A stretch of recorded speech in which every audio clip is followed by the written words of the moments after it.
প্ৰিয় ছাত্ৰ ছাত্ৰীসকল, তোমালোকক পুনৰবাৰ স্বাগতম জনাইছোঁ। আমি আগৰ ভিডিঅ'ত অনুশীলনী ৮ ৰ ৩ নম্বৰ প্ৰশ্নলৈকে সমাধান কৰিছিলোঁ। আজি আমি ৪ নম্বৰ প্ৰশ্নৰ পৰা সমাধান কৰিম।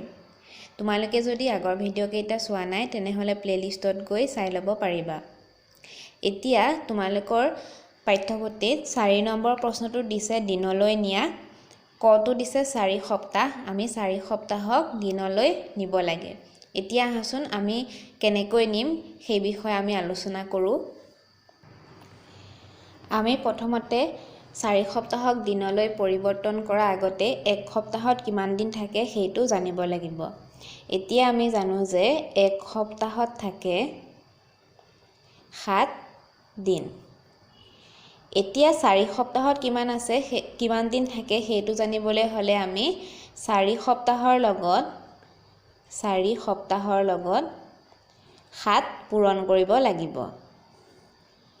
এতিয়া আমি যদি ৪ সপ্তাহৰ লগত ৭ পূৰণ কৰোঁ তেতিয়াহ'লে আমাৰ এককটো সলনি হৈ দিন হ'ব। এতিয়া ৪ৰ লগত ৭ পূৰণ কৰিলে হ'ব ২৮ আৰু এককটো হ'ব দিন।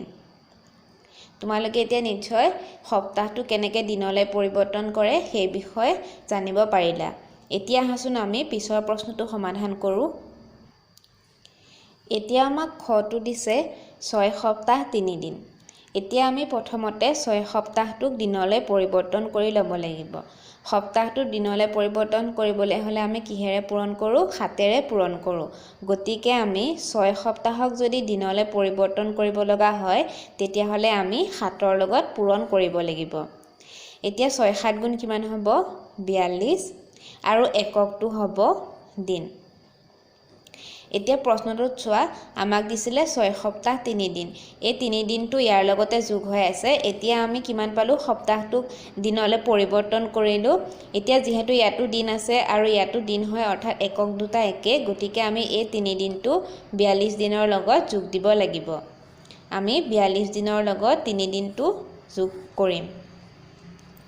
এতিয়া হ'ব ৩ × ২ = ৫, ৪, ৪২ৰ লগত ৩ যোগ কৰাৰ কাৰণে ৪৫ হ'ল আৰু এককটো হ'ব দিন। এতিয়া আমাক প্ৰশ্নটোত দিছিলে দিনলৈ নিয়া।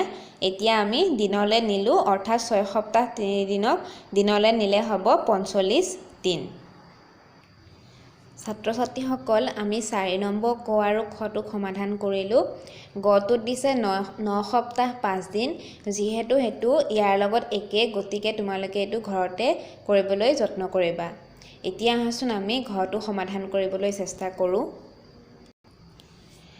এতিয়া আমাক ঘৰটোত দিছে ৮ মাহ ২৩ দিন। প্ৰথমতে আমি মাহটোক দিনলৈ পৰিৱৰ্তন কৰি ল'ব লাগিব। এতিয়া আমাক মাহটো দিছে ৮ মাহ। আমি ইয়াক দিনলৈ কেনেকৈ পৰিৱৰ্তন কৰিম সেইটো চাওঁ আহাচোন। আমি ৮ মাহক দিনলৈ পৰিৱৰ্তন কৰাৰ আগতে আমি জানিব লাগিব যে ১ মাহত কিমান দিন থাকে। এতিয়া আমি আগতে পাইছিলোঁ যে ১ মাহত থাকে ৩০ দিন। গতিকে ৮ মাহত কিমান দিন থাকে সেইটো জানিবলৈ হ'লে আমি ৮ মাহৰ লগত ৩০ পূৰণ কৰিব লাগিব। যদি আমি ৩০ পূৰণ কৰোঁ তেতিয়াহ'লে এই ৮ মাহটো দিনলৈ পৰিৱৰ্তন হ'ব। ৩০ৰ লগত ৮ পূৰণ কৰিলে হ'ব ২৪০ আৰু এককটো হ'ব ইয়াত দিন, কাৰণ আমি ৩০ৰ লগত পূৰণ কৰিছোঁ। এতিয়া আমি পালোঁ ২৪০ দিন আৰু প্ৰশ্নটোত ইয়াত চোৱা পিছৰখিনি আছিলে ২৩ দিন, অৰ্থাৎ ২৩ দিনটো ইয়াৰ লগতে যোগ হৈ আছে। ইয়াতো যিহেতু দিন ওলালে, গতিকে আমি ২৩টো ২৪০ৰ লগত যোগ দিব পাৰোঁ। এতিয়া আমি ২৪০ৰ লগত ২৩ দিন যোগ দিম। ইয়াত ৩ আহিলে, ৪ × ২ = ৬, ইয়াত ২, ২৬৩ দিন। অৰ্থাৎ ৮ মাহ ২৩ দিনক যদি আমি দিনলৈ পৰিৱৰ্তন কৰোঁ তেতিয়াহ'লে আমি কিমান পাম? ২৬৩ দিন। ছাত্ৰ ছাত্ৰীসকল, তোমালোকে এতিয়া নিশ্চয় মাহ থাকিলে কেনেকৈ দিনলৈ পৰিৱৰ্তন কৰে সেই বিষয়ে জানিব পাৰিলা। এতিয়া আহাচোন আমি উঙটো সমাধান কৰিবলৈ চেষ্টা কৰোঁ। আমাক উঙটোত দিছে ২ বছৰ ৭ মাহ। এতিয়া আমি প্ৰথমতে ২ বছৰটোক দিনলৈ পৰিৱৰ্তন কৰি ল'ব লাগিব। এতিয়া আমি প্ৰথমতে জানিব লাগিব যে ১ বছৰত কিমান দিন থাকে। তেতিয়াহে আমি ২ বছৰটোক দিনলৈ পৰিৱৰ্তন কৰিব পাৰিম। এতিয়া আমি আগতে পাই আহিছোঁ যে 1 বছৰ থাকে 365 দিন। গতিকে 2 বছৰত কিমান দিন থাকে সেইটো জানিবলৈ হ'লে আমি 2 বছৰৰ লগত 365 পূৰণ কৰিব লাগিব। তেতিয়া পূৰণ কৰিলে আমাক 2 বছৰত কিমান দিন থাকে সেইটো জানিব পাৰিম। এতিয়া 2 বছৰত 365 লগত পূৰণ কৰিলে পূৰণফলটো হ'ব 730 আৰু এককটো হ'ব ইয়াত দিন, কাৰণ আমি 365 লগত 2 বছৰটো পূৰণ কৰি আমি এককটো সলনি কৰি লৈছোঁ। এতিয়া আমি 2 বছৰটোক প্ৰথমতে দিনলৈ পৰিৱৰ্তন কৰিলোঁ। এতিয়া আমাৰ প্ৰশ্নটো চোৱা, পিছৰখিনি দিছে 7 মাহ, গতিকে আমি এতিয়া 7 মাহক আমি প্ৰথমতে দিনলৈ পৰিৱৰ্তন কৰি ল'ব লাগিব। এতিয়া আমি জানো যে 1 মাহত থাকে 30 দিন। তোমালোকে এইটা নাপাতিলেও হ'ব, মই তোমালোকক দেখাবৰ কাৰণেহে এইটা পাতি দিছোঁ। 1 মাহত থাকে 30 দিন, গতিকে 7 মাহত কিমান দিন থাকে জানিবলৈ হ'লে আমি 7 মাহৰ লগত 30 যদি পূৰণ কৰোঁ তেতিয়াহ'লে কিমান দিন আছে জানিব পাৰোঁ। এতিয়া 7ৰ লগত 30 পূৰণ কৰিলে হ'ব 210 আৰু এককটো হ'ব দিন। গতিকে আমি প্ৰথমতে 2 বছৰটো দিনলৈ পৰিৱৰ্তন কৰিলোঁ, এতিয়া আমি 7 মাহটো দিনলৈ পৰিৱৰ্তন কৰিলোঁ। এতিয়া আমি ইহঁত দুটা যদি যোগ কৰি দিওঁ তেতিয়াহ'লে আমি গোটেই এককটোৱে দিনলৈ পৰিৱৰ্তন কৰা হ'ব। গতিকে এতিয়া আমি কি কৰিম, 730 দিন আৰু 210 দিন ইহঁত দুটাক আমি যোগ কৰিম। আমি পালোঁ 940 আৰু এককটো হ'ব দিন। গতিকে তোমালোকে বছৰত থাকিলে কেনেকৈ এককটো সলনি কৰিব লাগে সেই বিষয়ে তোমালোকে এতিয়া নিশ্চয় বুজি পালা। ছাত্ৰ ছাত্ৰীসকল, এতিয়া আহাচোন আমি 5 নম্বৰ প্ৰশ্নখিনি সমাধান কৰিবলৈ চেষ্টা কৰোঁ। ছাত্ৰ ছাত্ৰীসকল, 5 নম্বৰটো দিছে মিনিট ছেকেণ্ড হিচাপে লিখা। আমাক কটো দিছে 315 ছেকেণ্ড। আমি এতিয়া ইয়াক মিনিট আৰু ছেকেণ্ডত প্ৰকাশ কৰিব লাগে। এতিয়া প্ৰথমতে তোমালোকে এটা কথা মনত পেলোৱা যে 1 মিনিটত কিমান থাকে, 1 মিনিটত থাকে 60 ছেকেণ্ড। এতিয়া যদি আমি ছেকেণ্ডৰ পৰা মিনিটলৈ এককটো পৰিৱৰ্তন কৰোঁ, অৰ্থাৎ সৰুটোৰ পৰা যদি ডাঙৰটোলৈ পৰিৱৰ্তন কৰিব লগা হয়, তেতিয়াহ'লে আমি কি কৰিব লাগিব, 60ৰে হৰণ কৰিব লাগিব। এতিয়া আমাক প্ৰথম কি দিছে প্ৰশ্নটোত, মিনিট ছেকেণ্ড হিচাপে লিখিব দিছে, অৰ্থাৎ আমাক সৰু এককটোৰ পৰা ডাঙৰ এককটোলৈ আমাক পৰিৱৰ্তন কৰিব দিছে। গতিকে আমি 315 ছেকেণ্ডক মিনিটলৈ নিবলৈ হ'লে আমি কি কৰিব লাগিব, 60ৰে হৰণ কৰিব লাগিব। এতিয়া আমি 60ৰে কাক হৰণ কৰিব লাগিব, 315 ছেকেণ্ডক। এতিয়া আমি কাষতে হৰণটো কৰিম। এতিয়া আমি 60ৰে 315ক হৰণ কৰিম। এতিয়া 60ৰে 5 বাৰ দিলে হ'ব 300, আমাৰ 15 বাকী থাকিব। এতিয়া আমি ভাগফলটো কিমান পালোঁ, 5 আৰু ভাগশেষ, অৰ্থাৎ আমাৰ বাকী ৰখিলে কিমান, 15। এতিয়া এই যে ভাগফলটো পালোঁ এইটো হ'ব মিনিট আৰু যিটো বাকী ৰখি গৈছে সেইটো হ'ব ছেকেণ্ড। অৰ্থাৎ আমি ইয়াত এনেকৈ লিখিম 5, অৰ্থাৎ ভাগফলটো হ'ব মিনিট আৰু ভাগশেষ অৰ্থাৎ যিটো বাকী ৰখি গৈছে ইয়াত হ'ব 15, এতিয়া 15টো হ'ব ছেকেণ্ড। গতিকে আমি এইদৰে মিনিট আৰু ছেকেণ্ড এককত আমি প্ৰকাশ কৰিব পাৰোঁ। এতিয়া আহাচোন আমি ঠিক একেদৰে পিছৰ প্ৰশ্নটো সমাধান কৰিবলৈ যত্ন কৰোঁ। এতিয়া আমাক খটো দিছে 730 ছেকেণ্ড। এতিয়া আমি আগৰটোৰ দৰে আমি 730ক 60ৰে হৰণ কৰিম আৰু 60ৰে হৰণ কৰিলে কিহলে পৰিৱৰ্তন হ'ব, মিনিটলৈ পৰিৱৰ্তন হ'ব আৰু যিটো বাকী ৰখি যায় সেইটো আমি ছেকেণ্ড হিচাপে লিখিব লাগিব। এতিয়া আহাচোন আমি 60ৰে 730ক হৰণ কৰোঁ। এতিয়া ইয়াত হ'ব 60 এগুণ 60 3 7 পৰা 6 গ'লে 1 13 হ'ল গতিকে আমি শূন্যটো নমাই আনিলোঁ 60 দুগুণ হ'ব 120 3 পৰা 2 গ'লে 1 ইয়াত থাকিলে 0 30 পৰা 20 গ'লে 10 হ'ল এতিয়া আমি ভাগফলটো পাইছোঁ 12 আৰু ভাগশেষ অৰ্থাৎ বাকী ৰখিছে আমাৰ 10 আমি ভাগফলটো 12 পালোঁ গতিকে এইটো হ'ব ভাগফলটো হ'ব মিনিট 12 মিনিট আৰু বাকী ৰখিছে কিমান 10 10টো হ'ব সেকেন্ড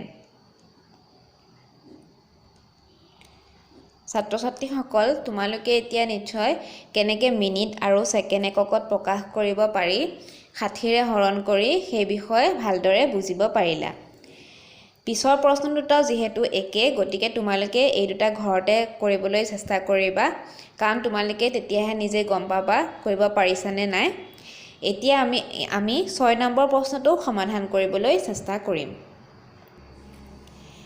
এতিয়া আমাক 6 নম্বৰ প্ৰশ্নটোত দিছে ঘণ্টা মিনিট সেকেন্ড হিচাপে লিখা কটো দিছে 8130 সেকেন্ড আমি এতিয়া ইয়াক ঘণ্টা মিনিট আৰু সেকেন্ড হিচাপে প্ৰকাশ কৰিব লাগে এতিয়া আমি কি কৰিব লাগিব প্ৰথমতে সেকেন্ডটো মিনিটলৈ লৈ যাব লাগিব আৰু বাকি থাকিলে হেতু সেকেন্ড হ'ব মিনিটলৈ নিয়াৰ পিছত আকৌ এবাৰ আমি 60ৰে হৰণ কৰি আমি ঘণ্টালৈ নিব লাগিব 60ৰে আকৌবা কিয় হৰণ কৰিব লাগিব কাৰণ আমি জানো যে 60 মিনিটত থাকে 1 ঘণ্টা আৰু মিনিটক ঘণ্টালৈ নিবলৈ হলে 60ৰে হৰণ কৰিব লাগিব এতিয়া আহাচোন আমি প্ৰশ্নটো সমাধান কৰিবলৈ চেষ্টা কৰোঁ এতিয়া আমি প্ৰথমতে 8130 সেকেন্ডক 60ৰে হৰণ কৰিব লাগিব এতিয়া আমি কাষতে 60ৰে প্ৰথমতে 8130 সেকেন্ডক হৰণ কৰিম এতিয়া হৰণটো কৰো আহাচোন ইয়াত 60 হ'ল 1 3 213 3 বাৰ দিলে 60ৰ লগত 3 বাৰ পূৰণ কৰিলে হ'ব 180 3 হেলে 3 0 ইয়াত 5 বাৰ দিলে 60ৰ লগত 5 পূৰণ কৰিলে হ'ব 330 আমাৰ ভাগশেষ ৰখিলে আৰু ভাগফলটো পালো আমি 135 অৰ্থাৎ এতিয়া 135 টো হ'ব মিনিট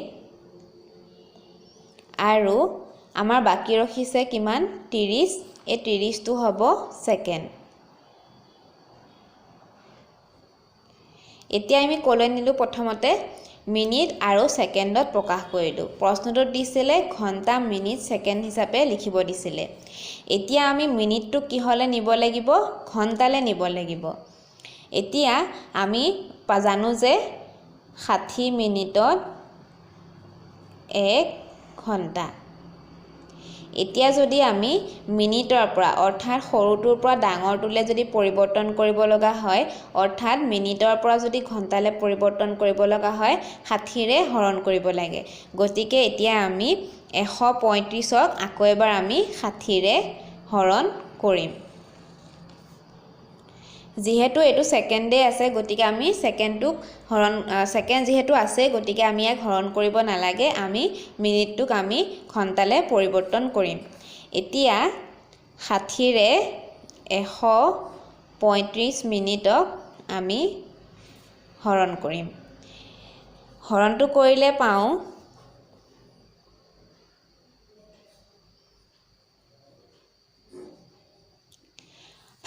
ভাগফল পালো আমি 2 আৰু ভাগশেষ পালো 15 অৰ্থাৎ এই ভাগফলটো হ'ব 2টো হ'ব ঘণ্টা আৰু যেটো বাকি ৰখি গৈছে অৰ্থাৎ ইয়াত আছে 15 মিনিট এটো হ'ব মিনিট গতিকে এতিয়া আমি কিমান পালো 2 ঘণ্টা 15 মিনিট গতিকে আমি এতিয়া ইয়াত লিখিম 2 ঘণ্টা 15 মিনিট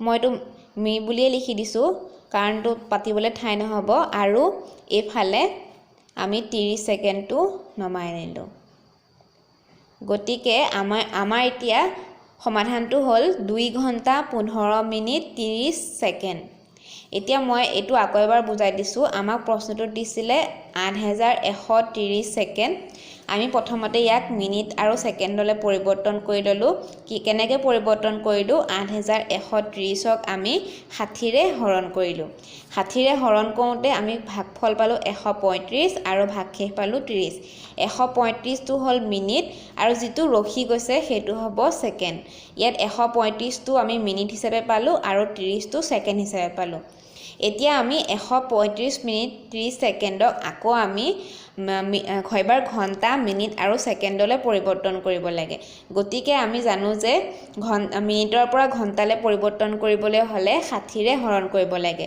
গতিকে আমি 135 মিনিটক 60ৰে আকৌ এবাৰ হৰণ কৰিলোঁ যিহেতু 60ৰে 30ক নাযায় ই ছেকেণ্ড হিচাপে আছে গতিকে আমি 30 ছেকেণ্ডটো তেনেকৈ পাতি দিলোঁ আৰু 135ক আমি 60ৰে হৰণ কৰিলোঁ 60ৰে 135ক হৰণ কৰোঁতে ভাগফল পালোঁ 2 ভাগশেষ পালোঁ 15 গতিকে 2টো হ'ব ঘণ্টা আৰু 15টো হ'ব মিনিট গতিকে আমি পাতিলোঁ 2 ঘণ্টা 15 মিনিট আৰু 30 ছেকেণ্ড ছাত্ৰ ছাত্ৰীসকল ইয়াৰ পিছৰ প্ৰশ্নখিনি আমি নেক্সট ভিডিঅ'ত আলোচনা কৰিম নেক্সট ভিডিঅ'ত লগ পোৱাৰ আশাৰে আজিলৈ ইমানতে সামৰিছোঁ